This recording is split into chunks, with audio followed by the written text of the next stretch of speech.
decide what you watch?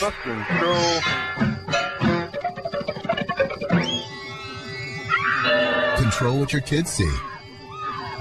We might poke the bear. It's a language I've been hearing in the hallways. We might poke the bear. The president might get upset with us as United States senators if we vote on the Corker Amendment. So we're going to do everything we can to block it. If people don't like it, they can vote up or down. People can vote up or down, but no. The United States Senate right now, on June the 12th, is becoming a body where, well, we'll do what we can do, but my gosh.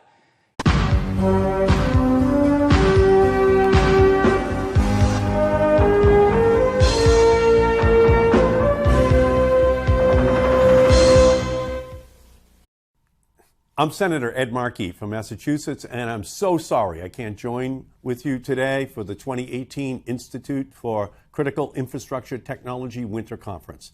As a senator from Massachusetts, at first I thought the title of this year's conference was New England Patriots Offense Redefined, and I got really excited to share my thoughts with you about how New England is going to win the upcoming Super Bowl. But I am equally pleased to talk with you about how this conference, Cyber Offense Redefined, is happening at an equally critical time. As governor, I came in at the depths of the recession, and we turned my state around.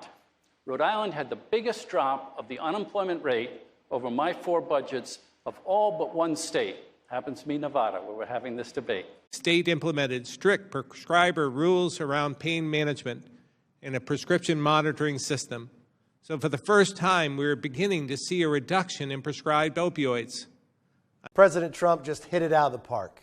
He offered a vision of America that both parties can support, from securing the border to lowering the cost of prescription drugs. His proposals are just common sense. Now, Democrats have a choice. They can continue to resist, or they can choose to come to the table and work together to keep making America greater than ever. My thanks to the University of Massachusetts and to the John W. McCormick Graduate School of Policy and Global Studies, which does sound better than the McCormick Institute, not only for this remarkable evening every year, but also for carrying on the work that my father championed each and every day. Usually on this evening, usually sometime later. So Hillary's plan is build out treatment centers, give states like New Hampshire a 20/80 match in federal funds, get rid of the waiting lists, treat this like any other disease, stop the discrimination, line up, and let's make sure that there are not lines for treatment, but instead of having lines for treatment, we've got lines for folks saying there is hope for my future life and we're going to get to work in treatment. That makes good sense. That's plan 2, treatment for everyone. Federal government, 80-20 match, that's huge. So states like New Hampshire can get into the treatment business. House Democrats made a historic mistake today by impeaching President Trump on a partisan basis, and with little evidence, they've set a dangerous precedent.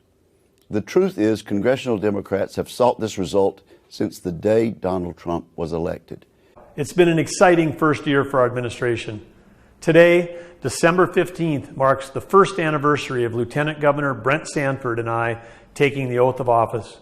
The tweets were shameful and racist, and there's no place for them in public discourse. And if you're in a job where you're a public servant, you should behave that way. And tweets like that send a horrid, debilitating, hateful message. Yeah, there's just no place for that stuff.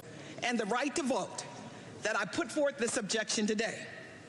If they are willing to stand at polls for countless hours in the rain, as many did in Ohio, then I should surely stand up for them here in the halls of Congress.